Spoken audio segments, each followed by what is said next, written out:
Welcome to The Last Breakfast. Please enjoy the video. In this video, I will explain how to play Halo Infinite on your laptop. First, confirm your laptop meets the minimum system requirements, including a compatible processor and at least 8 GB of RAM. Make sure your operating system is fully updated, as this can significantly impact game stability. Also, ensure you have at least 50 GB of free storage for the game installation and updates. To optimize performance, navigate to the in-game graphics settings. Start by lowering resolution and shadow quality, then gradually increase other settings until you find a balance between visuals and frame rate. Always close unnecessary background applications like web browsers or other programs to free up valuable system resources.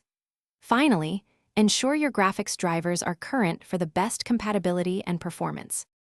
If you encounter issues, a simple restart of both your laptop and the game can often resolve minor glitches. For online multiplayer, a stable and fast internet connection is crucial. Consider using an Ethernet cable over Wi-Fi if possible. Laptops can get warm, so using an external cooling pad can help maintain optimal temperatures and prevent performance throttling during extended play sessions. For an enhanced experience, consider connecting an external gaming mouse and keyboard.